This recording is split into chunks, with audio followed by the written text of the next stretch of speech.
Hello dear students, आज का जो वीडियो है इसके अंदर ग्रिग्नार्ड रिएजेंट के कुछ इंटरेस्टिंग क्वेश्चन हम डिस्कस करने वाले हैं। ग्रिग्नार्ड रिएजेंट की थ्योरीज पर ऑलरेडी पिछला वीडियो मैंने बना दिया है, जिसके अंदर सारे के सारे रिएजेंट किस तरह से काम करते हैं वो मैंने आपको बताया था। आज के वीडियो के अंदर ग्रिग्नार्ड रिएजेंट ऑर्गेनिक केमिस्ट्री में कहां पर धूम मचाता है और धूम मचा करके किस प्रकार के प्रोडक्ट बनाता है, ये हम बहुत ही सिस्टमेटिक तरीके से डिस्कस करने वाले हैं। तो आइए आज के जो इंटरेस्टिंग क्वेश्चन हैं उनको स्टार्ट करते हैं। क्वेश्चन नंबर 1 आपके सामने है, which of the following gives alkene with RMgX। RMgX तो हो गया बच्चों ग्रिग्नार्ड रिएजेंट, और आपसे पूछा जा रहा है कि चार ऑप्शन में से ऐसा कौन सा ऑप्शन है जो RMgX से रिएक्शन करके रेस्पेक्टिव एल्केन बनाएगा। तो बच्चों ये जो रिएक्शन है, ये रिएक्शन होती है एसिड बेस रिएक्शन, ज़ेरेविटनॉफ रिएक्शन, जिसके अंदर कॉन्सेप्ट क्या होता है कि जो RMgX है इसमें तो R वाला पार्ट नेगेटिव है, ओके और आपसे एल्केन सिंथेसिस की बात की जा रही है, तो यहां पर एल्केन किस प्रकार का बनता है, ये बनता है RH टाइप का। ओके अब सोचिए कि R नेगेटिव को हमें H पॉजिटिव देना है, और H पॉजिटिव का मतलब हो गया एसिडिक हाइड्रोजन। तो जो ऑप्शन है इसमें एसिडिक हाइड्रोजन आपको रिकॉग्नाइज करना है। ध्यान से देखिएगा, फिनॉल के अंदर ये वाला हाइड्रोजन एसिडिक है, यस, ऑक्सीजन से अटैच होने की वजह से। अमाइंस के अंदर ये वाला हाइड्रोजन एसिडिक है, यस, नाइट्रोजन से अटैच होने की वजह से। वो एक अलग बात है कि ऑक्सीजन की तुलना में नाइट्रोजन वाला हाइड्रोजन लेस एसिडिक होगा, लेकिन फिर भी ज़ेरेविटनॉफ रिएक्शन के हिसाब से नाइट्रोजन यानी कि En = 3 या इससे ज्यादा En वाले एलिमेंट से जुड़े हुए हाइड्रोजन यहां पर एक्सेप्टेबल या फिर अलाउड माने जाते हैं। और अगर मैं एसिडिक एसिड की बात कर लूं तो बाबा इसका तो नाम ही एसिड है, साफ साफ इसमें COOH नजर आ रहा है, तो डेफिनेटली इसमें भी एसिडिक हाइड्रोजन प्रेजेंट होगा। तो ये सारे के सारे ऑप्शन ऐसे हैं जो R नेगेटिव को H पॉजिटिव दे करके RH बना सकते हैं, और इसलिए इस क्वेश्चन का जो आंसर होगा ये मेरे हिसाब से ऑल द अबव जाना चाहिए। इस क्वेश्चन के अंदर एक रिएक्शन आपको दे रखी है जिसके अंदर दो प्रकार के प्रोडक्ट बनेंगे, P1 + P2। तो हमें बताने हैं कि ये जो प्रोडक्ट नंबर 1 और 2 है या P1 P2 है ये आखिर क्या है। RMgX के क्वेश्चन कर रहे हैं तो मान के चलिए तो हर क्वेश्चन में आने ही आना है, ऑब्वियस सी बात है। लेकिन RMgX के अंदर आपको दिया हुआ है CH3CONH2 यानी कि एसिटामाइड। अब बच्चों एसिटामाइड के अंदर कुछ बच्चे C+O पर फोकस कर रहे होते हैं, तो उनको ऐसा लगता है कि यार NAR हो जाएगा, एडिशन हो जाएगा। लेकिन आप ध्यान से देखिए कि ये जो एसिटामाइड है इसमें भी तो एसिडिक हाइड्रोजन होगा, या सुनो, नाइट्रोजन से जुड़ा हुआ हाइड्रोजन एसिडिक हाइड्रोजन, और आप H+ हटा करके देखोगे तो जो N नेगेटिव बनेगा वो रेजोनेंस कर लेगा डबल बॉन्ड O के साथ। तो कुल मिलाकर के पिछले वाले क्वेश्चन की ही तरह यहां पर जो डोमिनेटिंग फैक्टर काम करेगा वो करेगा एसिड बेस रिएक्शन। इस प्रकार के रिएक्शंस में ये जो R नेगेटिव होता है ये न्यूक्लियोफाइल की तरह नहीं बल्कि बेस की तरह काम करता है, और उस बेस को एसिडिक हाइड्रोजन यहां से अमाइड प्रोवाइड कर देगा। तो जो आपका मेन ऑर्गेनिक आंसर है वो क्या बनेगा बच्चों, RH। आइए ऑप्शन पढ़ लेते हैं। केवल एक ही ऑप्शन है जिसमें मुझे RH नजर आ रहा है, लेकिन इसके अलावा दूसरे वाले आंसर को भी चेक करिएगा डियर स्टूडेंट्स। तो ये वाला जो नेगेटिव है ये इस वाले पॉजिटिव के साथ जुड़ेगा और जुड़ करके क्या बनाएगा, CH3C+O NH MgBr। It is also correct. तो ऑप्शन नंबर C एक सुटेबल ऑप्शन है जिसमें P1 P2 दोनों ही सही तरह से रिप्रेजेंट कर रखे हैं। इस क्वेश्चन के अंदर आपको एरोमेटिक ग्रिग्नार्ड रिएजेंट दिया हुआ है, that is phenyl magnesium bromide. Grignard reagent में पोलैरिटी फिक्स होती है, मेटल इलेक्ट्रोपॉजिटिव है, और मेटल से जो कार्बन जुड़ा हुआ होता है उसको अपन न्यूक्लियोफिलिक पार्ट यानी कि नेगेटिव पार्ट मान करके चलते हैं। अब इसकी रिएक्शन सबसे पहले आपको करवानी है कार्बन डाइऑक्साइड के साथ, तो कार्बन डाइऑक्साइड को अपन थोड़ा सा स्ट्रक्चरली एक्सपांड कर लेते हैं। ये हो जाती है बच्चों कार्बन डाइऑक्साइड की स्ट्रक्चर। अब इन दोनों का रिएक्शन जब आप करवाओगे तो कार्बन डाइऑक्साइड के अंदर C+O नजर आ रहा है, और हम जानते हैं कि C+O में बड़ी आसानी से NAR यानी कि न्यूक्लियोफिलिक एडिशन रिएक्शंस पॉसिबल है। तो आप इसमें इलेक्ट्रोमेरिक शिफ्टिंग कर लीजिए और पोलैरिटी का ध्यान रखते हुए एडिशन कर लीजिए। देखिएगा ये जो नेगेटिव है ये नेगेटिव इस पॉजिटिव वाले कार्बन पर जुड़ेगा, तो ये मैंने इसको यहां पर जोड़ा, ये वाला पार्ट एज इट इज और O नेगेटिव से मेटेलिक पार्ट यानी कि MgBr जोड़ेंगे तो कुछ इस तरह का एडिशन प्रोडक्ट बनेगा। अब ये जो ग्रिग्नार्ड रिएजेंट इंट्रोड्यूस हो चुका है, इसके अंदर कहीं ना कहीं मेटल भी जुड़ जाती है और हमें फाइनली मेटल हटानी होती है। उसके लिए अक्सर अधिकतर क्वेश्चंस में, जैसा आपको थ्योरीज में बता रखा है, हाइड्रोलाइसिस दिया जाता है। तो बच्चों जैसे ही आप हाइड्रोलाइसिस यहां पर करोगे तो पोलरिटी के हिसाब से इस तरह से हाइड्रोलाइसिस होगा और एज अ रिजल्ट आपको COOH एक नया फंक्शनल ग्रुप इंट्रोड्यूस होता हुआ यहां पर नजर आएगा एज अ प्रोडक्ट। तो देखिए आराम से, 4 ऑप्शन में से बेंजोइक एसिड किस में है? ऑप्शन नंबर बी में, तो इसलिए आपका आंसर बी जाना चाहिए। हाँ जी, इस क्वेश्चन को ध्यान से पढ़िएगा। इसके अंदर एक रिएक्शन सीक्वेंस आपको दे रखा है जिसके अंदर पहले प्रोडक्ट नंबर फर्स्ट और फाइनली प्रोडक्ट नंबर सेकंड बनेगा। तो जो क्वेश्चन है उसकी डिमांड है कि फाइनल प्रोडक्ट सेकंड जो है वो आखिर क्या बनेगा। तो आइए बच्चों ध्यान से अपन ऑब्जर्व कर लें। रिएजेंट हो गया मिथाइल मैग्नीशियम ब्रोमाइड, जिसमें ये हो जाएगा नेगेटिव और ये वाला पार्ट हो जाएगा पॉजिटिव। और ये क्या है? क्या है ये है एल्काइंस। और अगर ध्यान से देखें तो ये है बच्चों टर्मिनल एल्काइंस, यानी ऐसी एल्काइन जिसमें sp कार्बन के पास हाइड्रोजन होता है जिसको एसिडिक हाइड्रोजन बोला जाता है। ठीक है ना? और मैंने ऐसे क्यों बोला, ताकि आपको हिंट दे पाऊं, ताकि आपको हल्का सा डायरेक्शन बता पाऊं, क्योंकि हमें पता है कि जो एसिड बेस रिएक्शन होते हैं वो काफी फास्ट और काफी डोमिनेटिंग माने जाते हैं। ठीक है बच्चों, तो ये जो नेगेटिव है, इस नेगेटिव को इस पॉजिटिव से जोड़िएगा और इस वाले नेगेटिव को इस पॉजिटिव से जोड़िएगा। तो अपना जो इनिशियल आंसर है फर्स्ट, उसमें 2 प्रोडक्ट बनेंगे। एक तो बनेगा CH4 और इसके अलावा दूसरा वाला जो आंसर है ये बनेगा CH3 C triple bond C MgBr। ठीक है जी। अब इसके बाद आपको बोला हुआ है कि इसके अंदर इथाइल ब्रोमाइड मिला दीजिए। अब इथाइल ब्रोमाइड जब आप मिलाओगे तो आपको पता है कि इथाइल ब्रोमाइड तो NSR करता है, बशर्ते अटैक करने वाला न्यूक्लियोफाइल अवेलेबल हो। और आप ध्यान से देखिए, मिथेन के पास तो कोई न्यूक्लियोफाइल नहीं है, लेकिन यार ये जो मेटल से अटैच्ड कार्बन है ये न्यूक्लियोफाइल होगा ही होगा। तो इसमें अल्टीमेटली होगा क्या बच्चों कि ये न्यूक्लियोफाइल यहां आएगा और अल्टीमेटली ये जो ब्रोमीन है ये as a leaving group leave कर जाएगा। तो फाइनली जो आंसर बनेगा वो क्या बनेगा? It is CH3 C triple bond C और यहां पर ये इथाइल ग्रुप इंट्रोड्यूस करा दीजिए।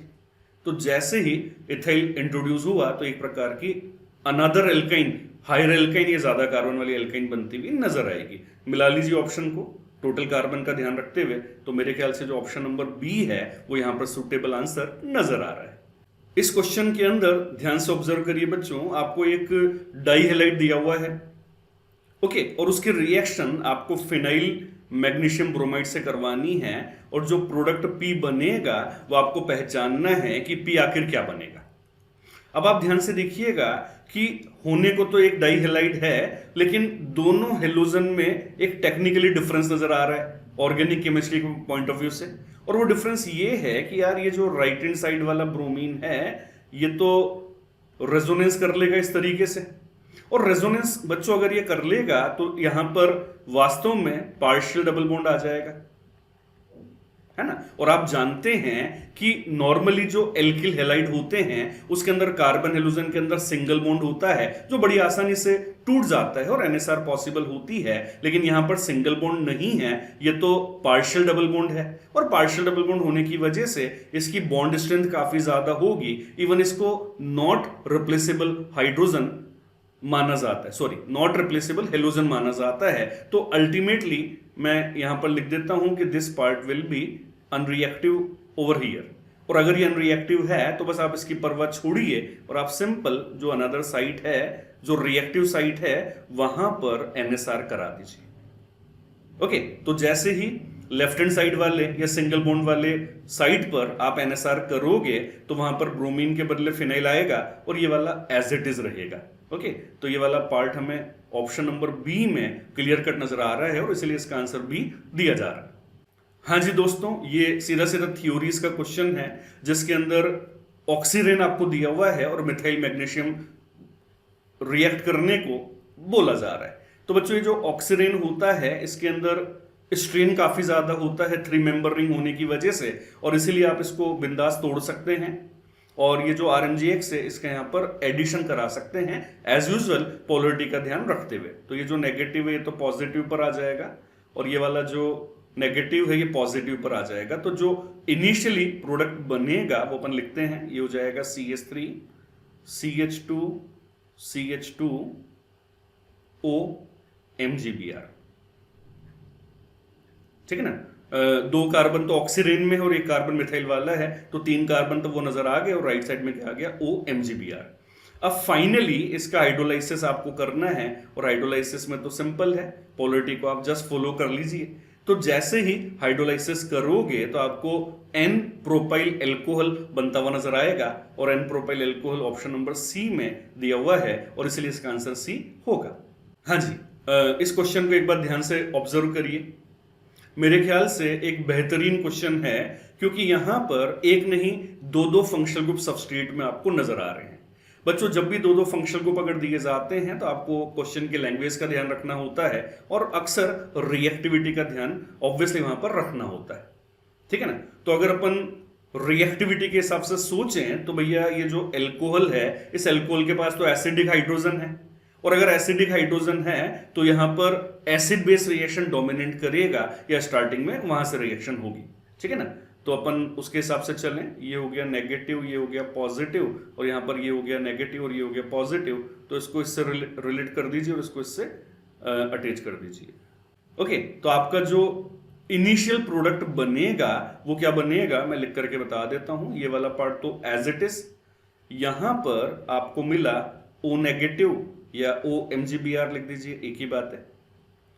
और ये जो अनदर साइट है इस पर भी पार्टिसिपेशन नहीं किया तो उसको मैं एज इट इज लिख रहा हूं, ये हो गया CH2 CH2Br। ठीक है ना, ये तो मैंने ग्रिग्नार्ड रिएजेंट को इनिशिएट करते हुए एक इंटरमीडिएट प्रोडक्ट बनाया। अब बच्चों ध्यान से आप देखिएगा, एक बहुत ही कंसेप्चुअल बात है जो अक्सर कॉम्पिटिटिव एग्जामिनेशन में आ जाती है और पुराने सालों में कुछ बार आई भी है। ध्यान से देखिए बच्चों, ये जो पार्ट बना हुआ है इसके अंदर एक स्ट्रॉन्गर न्यूक्लियोफाइल है दैट इज O नेगेटिव और यहां पर हेलोजन है जो न्यूक्लियोफाइल के आने पर बड़ी आसानी से टाटा बाय बाय करता हुआ चला जाता है, यानी कि NSR कर लेता है। अगर 2 अलग अलग मॉलिक्यूल होते तो अपन इंटरमॉलिक्यूलर NSR करते, लेकिन यहां तो इंट्रामॉलिक्यूलर हो जाएगी और इंट्रामॉलिक्यूलर NSR जो होता है इसको कई बार अपन SNI भी लिख देते हैं। तो कंसेप्ट बड़ा आसान सा है, आपने रिएक्शन को सही तरह से स्टार्ट किया, अब ये जो बना है इसको आप यूटिलाइज कर लीजिए with in the molecule. Okay, तो ये न्यूक्लियोफाइल आएगा और ये लिविंग ग्रुप यहां से अलग होगा और जैसे ही यहां से अलग होगा तो एक साइक्लिक कंपाउंड यहां पर बनता हुआ नजर आएगा। आप बोलेंगे सर साइकिल तो पहले से है, अरे बाबा तो एक नई साइकिल बनेगी ना, ओवरऑल अगर बोले तो आप बाईसाइक्लिक कंपाउंड बोल दीजिए। तो आपका जो आंसर बनेगा वो मेरे ख्याल से बाईसाइक्लिक के हिसाब से C हो जाएगा। नंबर ऑफ कार्बन का जरूर ध्यान रखें, CH2O, ये हो गया CH2O और इसके बाद ये वाला और ये वाला 2 कार्बन बचेगा तो ये वाला और ये वाला 2 कार्बन एग्जैक्टली यहां पर दिखा रखा है। ओके, और ध्यान से देखिए बच्चों उसके साथ साथ मिथेन भी बन रही थी और वो मिथेन भी यहां पर दे रखी है, यानी हमारी ओवरऑल जो अप्रोच है वो बिल्कुल परफेक्ट है। लो कर लो बात, अभी जो कंसेप्ट आपको सिखाया है उसी तरह का कॉन्सेप्ट यहां भी आ गया। क्यों मैंने ऐसा बोला या कब आपको ये आइडिया रखना है, जहां जहां पर भी 2 फंक्शनल ग्रुप होते हैं बच्चों वहां पर ये अप्रोच आपके डेफिनेटली काम आती है। तो सोचिए क्लोरीन और आयोडीन में से किसकी रिएक्टिविटी ज्यादा? ऑब्वियसली आयोडीन की, क्योंकि आयोडीन का साइज बड़ा है, लार्जर है, बॉन्ड कमजोर है तो वो आसानी से टूटेगा। तो सबसे पहले आप यहां पर रिएक्शन करा दीजिए, ठीक है ना। और आप जानते हैं एल्किल हैलाइड में जब मैग्नीशियम मिलता है तो क्या बन जाता है RMgX। तो जो इनिशियल प्रोडक्ट बन रहा है उसको मैं लिख करके बताऊंगा सबसे पहले, क्योंकि देखिए ऑर्गेनिक में रिएक्शंस की स्टार्टिंग सही होना जरूरी है बच्चों। आपने कई बार देखा होगा कि आपकी स्टार्टिंग कई बार सही नहीं होती है और अगर स्टार्टिंग सही नहीं होगी तो आंसर कैसे से आएगा? आंसर तो गलत ही आएगा। तो starting is obviously very very important always. तो ये आपका इनिशियल प्रोडक्ट बना, ठीक है ना। अब ये वाला जो प्रोडक्ट बना है इसको बनाने के बाद आप ध्यान से देखिए बच्चों, ये तो हो गया RMgX जिसके अंदर ये तो हो जाएगा पॉजिटिव और ये हो जाएगा नेगेटिव, और ये क्या है COCl, और COCl के अंदर वही इंट्रामॉलिक्यूलर रिएक्शन पॉसिबल है। तो यहां पर भी आप SNI कर दीजिएगा, ठीक है ना। तो ये न्यूक्लियोफाइल आएगा और ये लीविंग ग्रुप यहाँ से रिप्लेस हो जाएगा। तो जैसे ही न्यूक्लियोफाइल आकर के इस क्लोरीन को रिप्लेस करिएगा तो यहां पर भी एक नई साइकिल बनेगी और वो नई साइकिल साफ साफ हमें ऑप्शन नंबर सी में नजर आ रही है। नंबर ऑफ कार्बन का बच्चों हमेशा ध्यान रखिए, CH2 C double bond O CH2, ये हो गया CH2, ये हो जाएगा C डबल बॉन्ड O और ये हो जाएगा CH2। तो that's why option number C will be correct answer in this question. See this question carefully और लैंग्वेज का भी ध्यान रखिए बच्चों। यहां पर लेफ्ट हैंड साइड में आपको तीन फंक्शनल ग्रुप दे रखे हैं, एल्कोहल, कीटोन एंड एस्टर। लेकिन ध्यान से लैंग्वेज देखिए बच्चों कि जो रिएजेंट है उसको कंट्रोल वे में दिया हुआ है, वन इक्विवेलेंट या वन मॉलिक्यूल अलाउड है। अब एक ही मॉलिक्यूल अगर अलाउड है तो ऑब्वियस सी बात है रिएक्टिविटी के हिसाब से अपन चलेंगे, और रिएक्टिविटी के हिसाब से जब आप चलोगे तो अगेन बच्चों हमेशा ध्यान रखिए कि जो एसिड बेस रिएक्शन होती है उसकी प्रायोरिटी हमेशा जो अनदर पॉसिबल रिएक्शंस होती हैं उनसे ज्यादा होती है। ठीक है जी, तो आप समझ ही गए होंगे मेरा इशारा कि यार इसमें अपन एसिडिक हाइड्रोजन अगर है तो उसको प्रेफरेंस देंगे, और एसिडिक हाइड्रोजन हमें चमकता हुआ नजर आ रहा है यहां पर, तो आपका जो आंसर बनेगा वो इस बिहाफ पर बनेगा।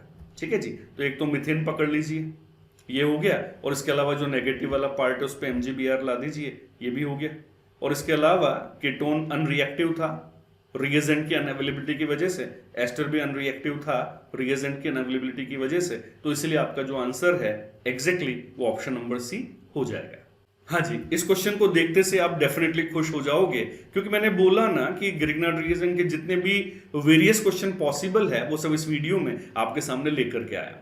यहां पर भी दो फंक्शनल ग्रुप हैं, लेफ्ट हैंड साइड में एक कीटोन और एक एस्टर, लेकिन यहां पर हमने जो रिएजेंट है उसको फ्री स्टाइल में आपको दे दिया है, यानी कि एक्सेस अलाउ किया हुआ है। ठीक है ना। अब इस तरह के क्वेश्चंस में आप जैसे लिखना चाहें, आप जितने स्टेप यूटिलाइज करना चाहें वैसे करिए, it is obviously up to you. तो मैं लिख करके बता देता हूं। सबसे पहले आप 1 by 1 भी चला सकते हैं और एक साथ भी चला सकते हैं, it is obviously up to you. तो सबसे पहले अगर मैं यहां पर रिएक्शन करवाऊं तो बच्चों यहां पर रिएक्शन हो जाएगी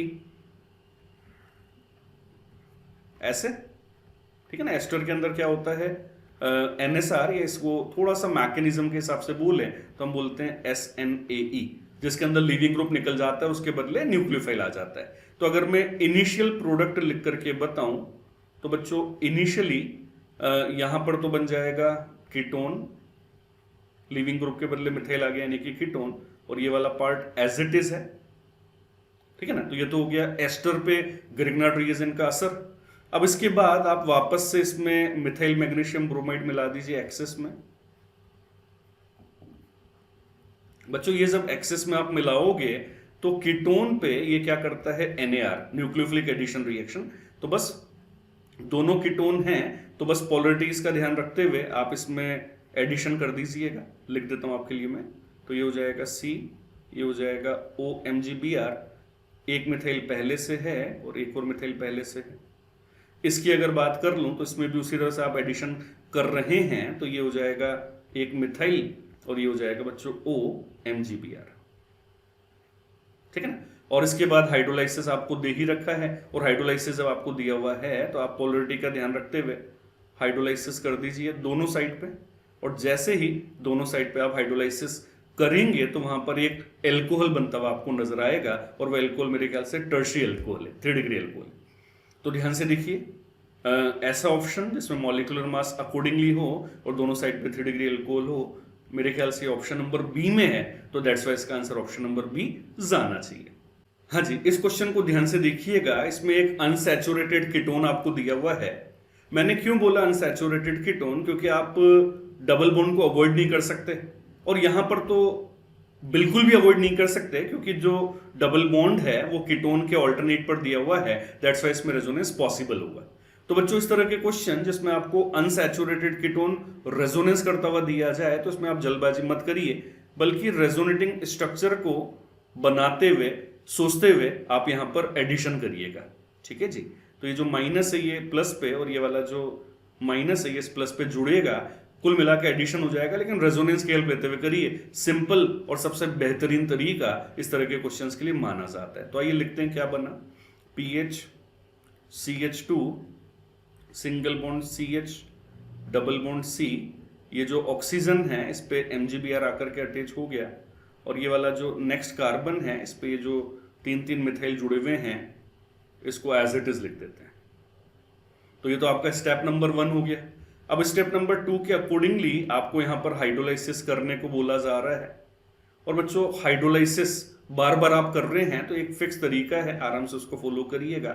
तो जैसे ही आप हाइड्रोलाइसिस करोगे तो ये जो OMgBr है ये OH में कन्वर्ट हो जाएगा इस तरीके से। अब सोचिए क्या ये फाइनल आंसर है? क्या ये फाइनल आंसर है? ऑप्शन मत देखो यार, आप खुद सोचो ना। ऑप्शन नहीं होते तो क्या ये फाइनल आंसर है? नहीं है, क्योंकि यार ये तो इनॉल है ना, डबल बॉन्डेड कार्बन पर OH है तो ये तो इनॉल है। तो फाइनली आपको करना क्या है, यहां पर टॉटोमिज्म करिए और इस इनॉल को कीटो में चेंज कर दीजिए। That will be your final answer. Okay, तो जो आंसर है इसमें यहां पर कीटोनिक ग्रुप आएगा, ये रहा, और इसके अलावा फिनाइल भी जुड़ा हुआ होना चाहिए और tertiary butyl as it is होना चाहिए, ये रहा। तो इस हिसाब से आपका जो आंसर है इस क्वेश्चन में वो ऑप्शन नंबर बी हो जाएगा। हाँ जी, इस क्वेश्चन में भी एक डिफरेंस आपको नजर आ रहा होगा कि इस क्वेश्चन में हमने एक्सेस रिएजेंट का नहीं दिया बल्कि सबस्ट्रेट का आपको दिया हुआ है। बच्चों देखिए ऐसा इसलिए होता है क्योंकि ग्रिग्नार्ड रिएजेंट जो वैसे भी काफी ज्यादा रिएक्टिव रिएजेंट है, लेकिन अगर आप रिएजेंट की एक्सेस यूज करते हैं या नॉर्मल तरीके से भी रिएजेंट को यूज करते हैं तो ये माना जाता है कि देयर इज अ चांसेस कि वो जो RMgX है वो वापस से रिएक्शन कर जाए। लेकिन अगर हम चाहते हैं कि रिएजेंट केवल और केवल एक बार यानी कंट्रोल्ड वे में रिएक्शन करें तो अक्सर इस तरह से सबस्ट्रेट का एक्सेस आपको दे दिया जाता है। अब किस प्रकार से रिएक्शन होगी तो फंक्शन को पहचानो। हाँ जी, एस्टर है, यस, और अगर ये एस्टर है तो आप इसमें सब्स्टिट्यूशन कर दीजिएगा। तरीका वही है, ये न्यूक्लियोफाइल आएगा, ओके, ये रिटर्न होगा और ये लिविंग ग्रुप यहां पर अलग हो जाएगा। रिएक्शन वही है जिसको NSR या SNA आप बोलोगे। तो आपका जो आंसर बना उसके अंदर आपने लिविंग ग्रुप हटा करके वहां पर फिनाइल इंट्रोड्यूस कर दिया, ठीक है ना। अब इसके साथ साथ बच्चों एक और आंसर बनेगा, बाई प्रोडक्ट वो भी लिख देता हूं, तो ये हो जाएगा MgBr और ये जो मेटल है इससे नेगेटिव पार्ट जोड़ दें तो ये हो जाएगा OET यानी कि इथॉक्सी। तो पहले वाले स्टेप में ये आंसर बना जिसमें मेरे ख्याल से हाइड्रोलाइसिस की जरूरत नहीं होती है, लेकिन यहां पर हाइड्रोलाइसिस भी आपको दिया हुआ है और अगर हाइड्रोलाइसिस अगर अपन कंसीडर करें तो भैया इसका हाइड्रोलाइसिस पॉसिबल है। तो जैसे ही इसका हाइड्रोलाइसिस आप करोगे तो यहां से इथेनॉल भी बनता हुआ नजर आएगा जो एक प्रकार का ऑर्गेनिक आंसर है। तो ध्यान से देखिए बच्चों, अलोन बोलना गलत हो गया, ऑर्गेनिक आंसर के रेस्पेक्ट में इथेनॉल बन रहा है, यस, और इसके अलावा HCOPH यानी कि बेंजिल्डिहाइड बन रहा है, यस, और ये आपको केवल और केवल ऑप्शन नंबर बी में नजर आ रहा है और इसलिए इसका आंसर बी हमने दिया हुआ है। हाँ जी डियर स्टूडेंट्स, तो आज के वीडियो में बस इतना ही। मुझे पूरा विश्वास है कि आपको सारे के सारे जो क्वेश्चन का डिस्कशन मैंने किया है वो डेफिनेटली समझ में आया होगा। तो बच्चों इसी तरह से YouTube चैनल पर हमारे जो वीडियोस हैं इनको देखते रहें, इनको लाइक करें अगर आपको वीडियो पसंद आते हैं तो, और इन वीडियोस को शेयर करें ताकि कई सारे विद्यार्थी ऐसे हो सकते हैं जो ऑर्गेनिक केमिस्ट्री से परेशान हैं लेकिन उनकी परेशानियां इन वीडियोस के माध्यम से दूर हो सकती है और उनके लिए ऑर्गेनिक बिल्कुल आसान या बिल्कुल सरल बनाई जा सकती है। अभी तक आपने चैनल को सब्सक्राइब नहीं किया है तो चैनल को सब्सक्राइब जरूर करें